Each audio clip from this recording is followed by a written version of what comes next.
Patricia Delahaye, vous êtes philosophe et sociologue de formation, journaliste sur France 5. Vous avez animé une émission sur la lecture dans la série Les Maternelles. Et vous êtes aussi l'auteur d'ouvrages qui sont destinés aux parents et aux éducateurs. Comment peut-on faire naître le goût de la lecture chez les enfants?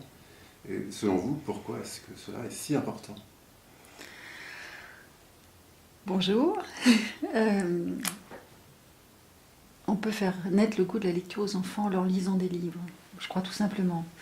Il suffit de lire des livres aux enfants pour être absolument convaincu que l'exercice les passionne, enfin, l'exercice entre guillemets, qu'ils se plongent très volontiers dans une histoire, qu'elle devient pour eux tout à fait vivante. On assiste à des scènes merveilleuses de tout petits enfants, jubilant vraiment au contact des histoires et des personnages. Donc c'est très simple, pour faire naître le goût de la lecture, lisez des livres aux enfants. Et alors, on peut faire lire des livres aux enfants dès qu'ils sont bébés, en fait? Oui, mais... Est-ce que ce n'est pas trop tôt? Est-ce que les jouets n'ont pas un rôle plus important que les livres Je pour crois un tout petit bébé? Les jouets sont évidemment très importants, mais il y a un jeu avec le livre aussi. Je crois que c'est l'esprit dans lequel on peut le faire. J'ai eu des enfants, j'étais incapable de jouer avec eux. Je ne savais pas, c'est simple. En revanche, j'aimais beaucoup les livres, donc je leur ai fait lire des livres très tôt, pas du tout dans une perspective pédagogique, mais simplement pour leur faire partager mon plaisir de l'objet, mon plaisir des histoires. On peut très bien commencer très tôt, commencer plus tard. On s'aperçoit que les enfants, ils prennent le même goût. Ceux qui lisent des livres très tôt sont plus habiles peut-être dans le maniement des pages, mais on voit qu'ils apprennent très très vite. Donc pas d'urgence, pas d'angoisse. Les enfants auront le goût des livres. D'ailleurs à l'école, on leur en donne beaucoup et c'est une grande chance pour eux. Mais la familiarisation précoce avec les livres est quelque chose d'important pour le développement de l'enfant. Ce qui est important pour le développement de l'enfant, c'est l'échange. C'est d'avoir une bonne relation avec son entourage, avec ses parents, avec tout l'entourage élargi aussi, avec ses institutrices, ses instituteurs évidemment aussi. Donc c'est ça qui est essentiel pour l'enfant, ce sont les bonnes relations qu'il va avoir avec eux. Alors ensuite, pour certains, ça passe par le jeu.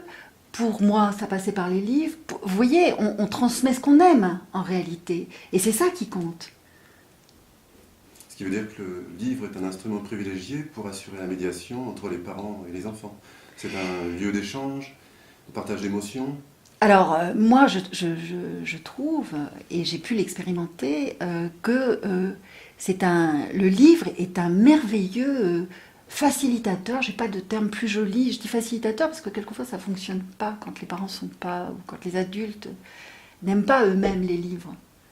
Mais en tout cas, quand les adultes aiment les livres, c'est un merveilleux facilitateur d'échange. Je le sais parce que j'ai exercé une fonction un peu particulière, j'ai été critique de livres pour enfants à domicile. C'est-à-dire que je travaillais dans un journal qui avait ce qu'on appelle des lecteurs-testeurs, et c'était des parents lecteurs qui s'étaient proposés de tester des choses biberons, des matelas allongés, et moi j'arrivais avec des livres. Comme j'ai l'amour des livres, je m'asseyais au milieu du salon et je commençais à lire. Et je vous assure que c'était d'une telle facilité d'entrer en contact, de rire immédiatement avec les enfants, non seulement avec les enfants, mais avec les parents. Avec les parents qui, au lieu de profiter de ma présence pour, ranger leur placard, par exemple, restaient là et écoutaient béat l'histoire, donnaient leur avis, leur point de vue. C'est un merveilleux facilitateur d'échange. Et en cela, déjà, rien que ce fait-là, le livre aide à grandir. C'est-à-dire que le livre permet aussi à l'adulte, aux parents, de retrouver l'univers de son enfance et de se trouver dans une certaine mesure de plein pied avec le bébé ou le tout jeune enfant. Alors, il y a deux éléments. Les éditions Rue du Monde, à propos des journées de la lecture de livres, en fait, disaient aux enfants, apprenez à vos parents à aimer les livres pour enfants. Et je trouvais que c'était une très bonne idée. Parce que quand on aime les livres pour enfants, le partage est évidemment beaucoup plus facile parce qu'on est investi dans la lecture, parce qu'on s'amuse à la théâtraliser. parce qu'on est très libre aussi avec la lecture. C'est-à-dire on va pouvoir sortir de l'histoire pour raconter sa vie, pour partir sur autre chose, raconter une expérience. L'enfant lui-même, par moment, n'aura pas envie de rester dans l'histoire. Il en sortira et au détour d'une image, on va apprendre qu'il y a un babar dans la classe aussi. Ah bon, mais il est quelle couleur? Il est rouge. Ah babar rouge, mais non, il est vert, babar. Ah oui, mais l'autre, il est rouge. Enfin voilà. Du coup, on va s'appuyer sur le livre pour échanger. Et c'est ça qui va, encore une fois, faire grandir. Et alors, est-ce qu'il faut laisser les tout-petits choisir leur livre? Parce que les parents sont souvent déconcertés par le mouvement d'un enfant vers un livre qu'ils n'auraient pas retenu dans un premier temps. Parce qu'ils peuvent être déconcertés par le graphisme ou la forme de l'objet. Oui, alors quand même, les livres, je crois que c'est nous qui achetons les livres pour les enfants petits, 0-6 ans, puisque c'est la tranche d'âge que je connais le mieux. Et nous avons raison. C'est-à-dire que évidemment qu'on va lire avec plus d'enthousiasme, 30 fois, 40 fois, il ne faut pas l'oublier, les livres qui nous parlent, les livres qui nous plaisent. Donc c'est normal que nous les choisissions. Mais ensuite, il est intéressant de laisser l'enfant choisir chaque soir le livre qui lui plaît, le livre qu'il a envie de lire. Et puis parfois on a des surprises, c'est-à-dire qu'en effet il rapporte de la bibliothèque un livre qui nous déroute, et c'est lui qui va nous communiquer le plaisir de ce livre-là, en l'investissant lui. Alors du coup, on va être étonné par ses réactions, on va se demander ce qui le fait rire, ce qui lui plaît, et c'est une synergie dans l'autre sens qui va pouvoir se passer. Ce qui veut dire que le livre permet de développer l'imagination de l'enfant et de susciter sa propre créativité. Le livre permet une chose extraordinaire. C'est-à-dire quand l'enfant arrive au monde, il est collé à sa maman, il est encore dans son ventre, il s'éloigne très très peu. Dès qu'elle part, dès qu'elle s'éloigne de 2 mètres, il a peur de la perdre. Et puis peu à peu, grandir c'est ça aussi, c'est apprendre à se séparer, c'est apprendre à être seul. Et le livre va permettre d'être seul, mais en liaison avec la voix de la maman qui a lu le livre, avec des adultes qui sont porteurs d'affectivité. Donc le livre va aider l'enfant à pouvoir accepter d'être seul, mais une solitude accompagnée. Il va aussi découvrir que dans son esprit, il a des ressources absolument merveilleuses. Alors il y a des auteurs comme Claude Ponty qui vont l'aider à cela. Tous ces livres sont un exemple d'exercice avec l'imagination. D'ailleurs, il dit même qu'il propose aux enfants des symboles vides, c'est-à-dire des choses qui n'ont pas de sens a priori, comme un immeuble qui a des racines et qui s'envole. Et l'enfant va pouvoir projeter sur ce livre, sur cette image, ce qu'il veut. Et donc... Et c'est quand même merveilleux, grâce au livre, un enfant va découvrir qu'il est intelligent, parce qu'il comprend de plus en plus de choses à mesure qu'il le lit et le relit. Il va découvrir qu'il peut jouer avec son esprit, extraordinaire, et cela en toute indépendance et en toute compagnie. Parce que les personnages vivent aussi pour lui. Ce sont des personnages réels. Ce qui veut dire que l'adulte, le parent, ne doit pas avoir une attitude explicative devant le livre. Il doit laisser les zones d'ombre et permettre à l'enfant de découvrir, d'aller à la découverte du sens, des situations, des personnages. Je crois que c'est exactement ça. C'est-à-dire que ce qui est merveilleux, ce qui se passe de merveilleux autour d'un livre, c'est un partage d'émotions, c'est un partage de rire, c'est un partage de sensibilité, c'est un échange aussi donc, qui dévie du livre, mais c'est aussi un acte intime. C'est-à-dire qu'il se passe des choses entre l'enfant et le livre, et nous, qui restent de l'ordre du secret. Et tant mieux, parce que grandir, encore une fois, c'est se séparer de ses parents, c'est acquérir ses propres idées, ses propres goûts. Et tout ça reste intime. D'ailleurs, dès qu'un enfant rentre à la maternelle, il dit quand même beaucoup moins de choses de ce qui se passe à l'école. On en sait beaucoup moins, encore plus quand il rentre en primaire, encore plus quand il rentre au collège. Voilà, c'est ça. Donc on ne peut pas lui demander de compte-rendu de lecture. D'ailleurs, il serait bien incapable de dire ce qu'il éprouve, ce qu'il ressent, ce qui le touche. Mais on lui offre l'occasion de découvrir sa vie intime. Et puis, nous-mêmes, on lui transmet ce qui nous touche, ce qui nous émeut, ce qui nous fait rire. Donc, on transmet l'essentiel de notre humanité. Enfin. Et le livre permet aussi, en ce sens, à l'enfant de prendre des distances par rapport aux émotions profondes qu'il peut recevoir, ou par rapport à des situations vécues qui peuvent être difficiles. Vous parliez de la séparation tout à l'heure. Ce qu'enseignent les livres pour enfants, qu'est-ce qu'ils disent en fait? Ils nous parlent de quoi? Ils nous parlent de l'essentiel pour tout être humain, qu'il soit grand ou petit, c'est-à-dire comment aimer, comment être aimé, enfin surtout être aimé, comment trouver sa place parmi les autres, comment être accepté tout en étant soi-même, c'est-à-dire tout en ayant la liberté d'avoir ses propres idées et sa propre manière de vivre. C'est ça, et c'est la même problématique qui se pose pour les tout-petits et pour les adultes, finalement. Hein, comment trouver sa place et être aimé, accepté.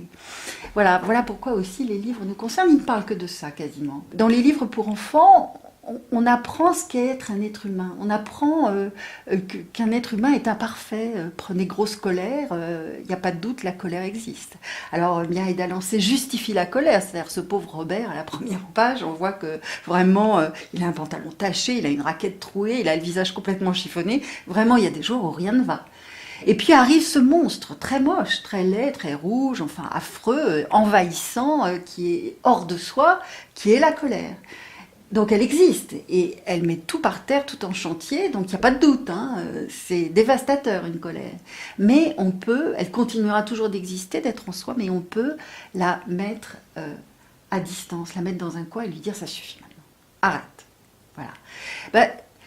Les livres, il n'y a pas de doute, apprennent à vivre. Alors soit ils apprennent à vivre en donnant une espèce d'indicateur de gestion de son humanité, imparfaite, et puis ils aident à vivre aussi en aidant à passer des caps difficiles. Par exemple, donc comment se séparer tout en restant aimé de ses parents. Comment être soi-même, c'est-à-dire faire éventuellement les bêtises dont on a très très envie, et continuer à être accepté par ses parents. C'est difficile. Max et les Maximonstres répond à cette histoire. C'est l'exemple emblématique. C'est-à-dire, Max commet une bêtise, et puis une autre, et puis une autre, et puis une autre. On lui dit monstre, et dans sa chambre pousse une jungle, il s'en va, il part, il devient le roi, le rêve de tout-puissant, il n'a plus besoin de personne, il devient le roi des Maximonstres. Et puis, il y a cette phrase merveilleuse, et puis il se rendit compte qu'il avait besoin d'être aimé. Alors là, il reprend le bateau, il vogue un an et un jour, il arrive, il revient chez lui, et là, un repas l'attendait, et la dernière phrase, elle est magnifique, il n'y a plus rien sur la page, c'est un repas tout chaud.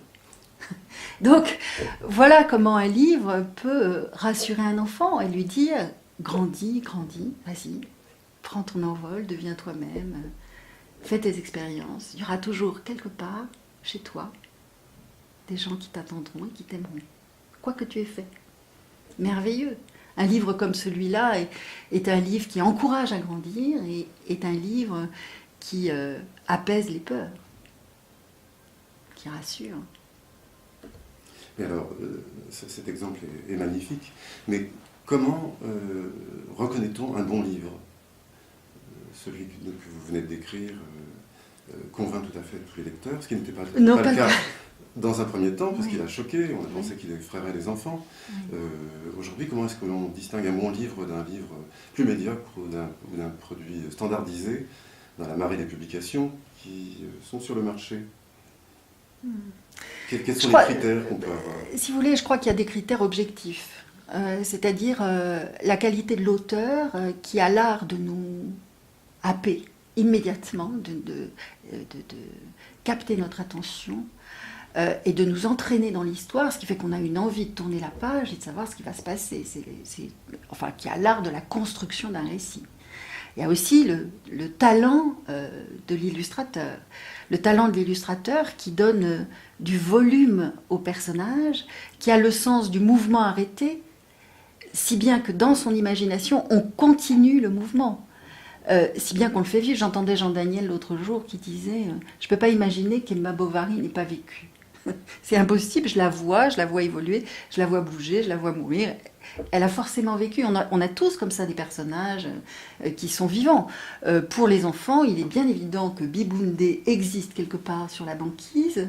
D'ailleurs, ils disent à Michel Gay, ils lui disent pas quand est-ce que tu écris un autre livre, ils disent il revient quand Biboundé. Donc c'est bien que voilà. Donc il y a des qualités techniques en quelque sorte. D'ailleurs, les illustrateurs passent un temps considérable à se demander s'ils font lever le bras du personnage, à quelle hauteur, dans quel sens, pour que justement l'imagination de l'enfant en fasse un personnage vivant.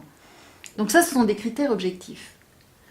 Et puis, y a peut-être aussi essayer de voir si nous sommes touchés, mais profondément touchés par l'histoire, si elle nous parle, si l'auteur est investi par son sujet, s'il y a mis quelque chose de lui-même.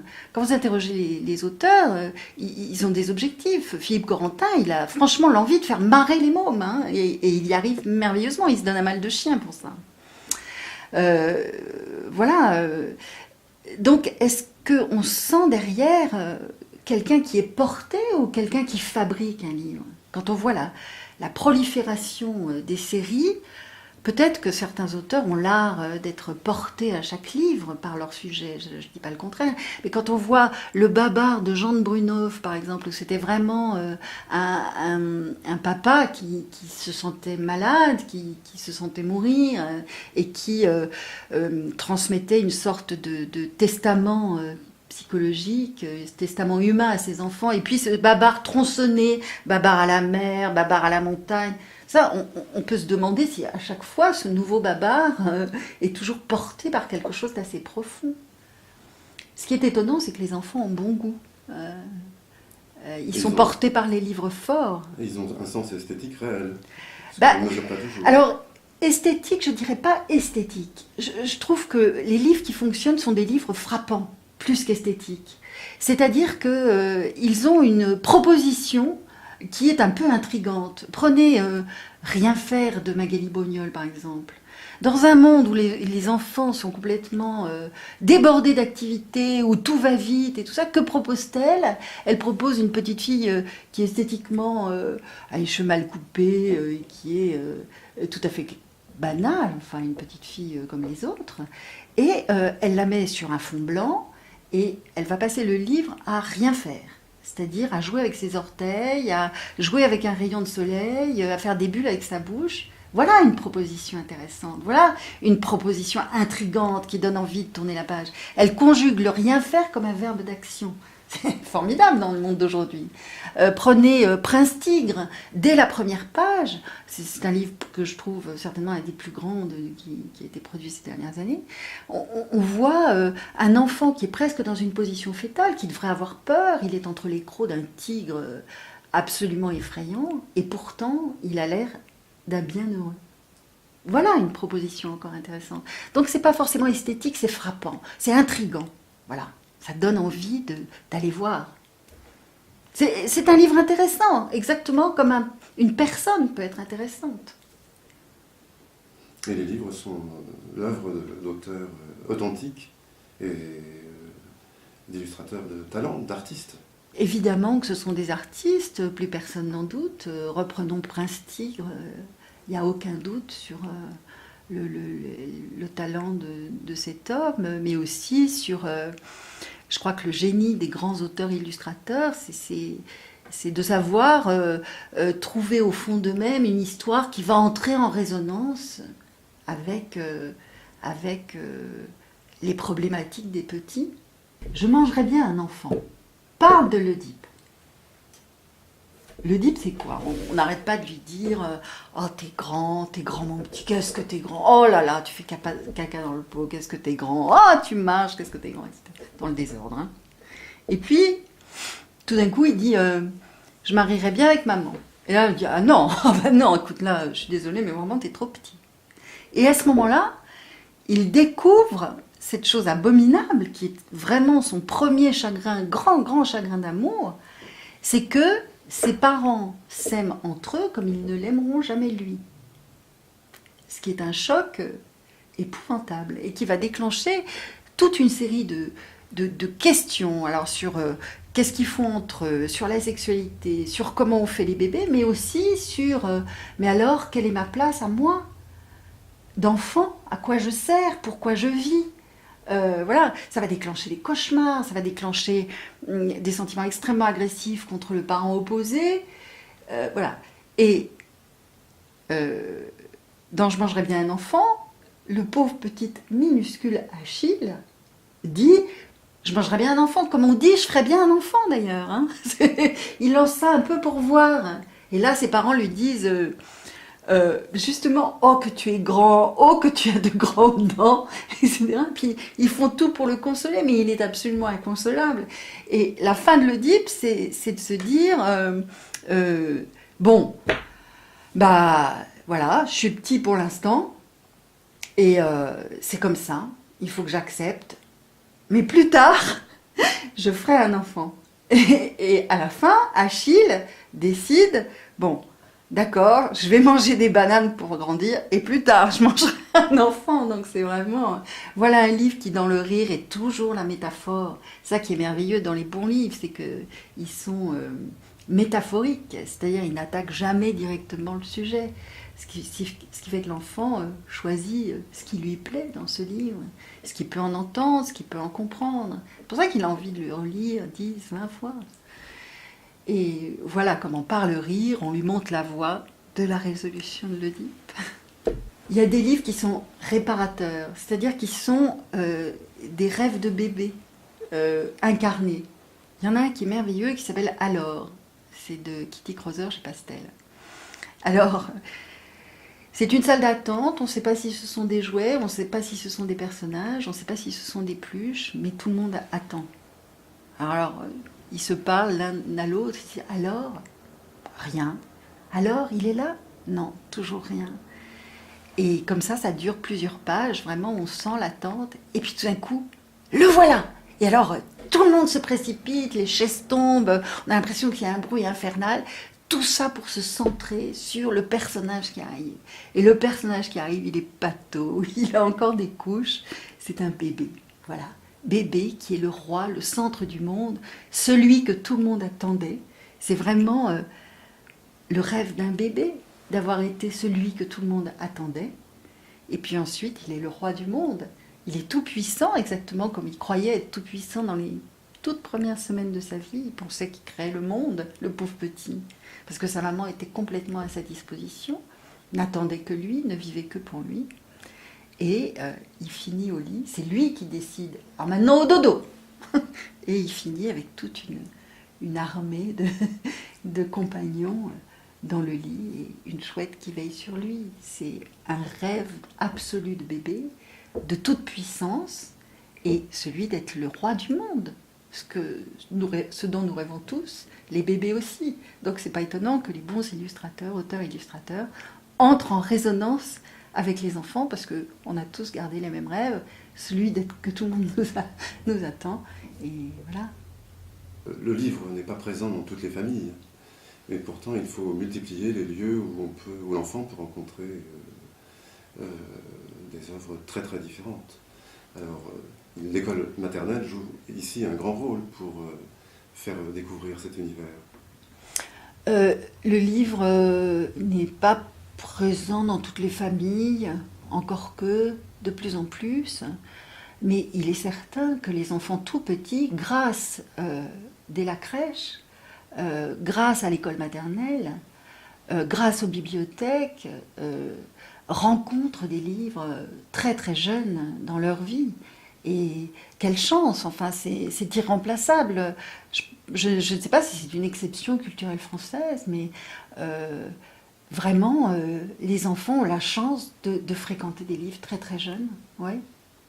Alors sur ce plan, il y a actuellement un débat latent sur la place de l'école maternelle dans la société française, et certains concepteurs de programmes seraient tentés de rattacher la grande section de maternelle au cours préparatoire pour en faire un module de préparation à l'apprentissage de l'écriture et de la lecture, et de reléguer les 2 premières années, petite et moyenne section, au stade d'un jardin d'enfants amélioré, avec des éducateurs qui n'auraient pas une formation aussi importante que l'ont les instituteurs. Qu'est-ce que vous pensez de cette tentation ? Je suis évidemment pas une spécialiste de l'enseignement, ni des réformes qui sont en cours. C'est donc un point de vue personnel, mais enfin, l'école maternelle est reconnue comme étant vraiment la grande réussite de l'éducation nationale française. On nous l'envie absolument partout dans le monde. On a compris à l'école maternelle que l'enfant, justement, de ces années-là, a une psychologie particulière, des problématiques particulières, qu'il apprend en faisant, qu'il apprend en jouant. Je ne suis pas enseignante, mais enfin, eux, savent très bien comment on aide un enfant à repérer la gauche de la droite, le haut du bas, et tout ça, c'est en jouant. Tout ça, c'est en faisant des exercices pensés. Donc il faut une sacrée expérience, une sacrée connaissance pour savoir tout ça. On ne peut pas, rester à une table à apprendre à lire et à écrire si auparavant on n'a pas appris à écouter. Et à la maternelle, on va apprendre aussi à vivre en groupe, à s'écouter les uns les autres, à écouter une histoire, à observer que l'un a un point de vue, que l'autre a un autre point de vue, qu'on n'est pas touché par les mêmes choses. C'est absolument essentiel. Le respect de la classe, le respect du groupe, trouver sa place, accepter de ne pas avoir la maîtresse pour soi tout seul, accepter de la partager avec d'autres enfants, accepter qu'elle donne la parole à un autre et pas à soi-même. Si tout ça n'est pas mis en place avant l'entrée en CP, si on veut essayer de brûler les étapes, on n'y arrivera pas. Cette école des premières années a l'immense intelligence de tenir compte des étapes de développement de l'enfant. Remettre ça en question est étrange, c'est une de nos plus belles réussites. Très très bien. Merci. Merci à vous.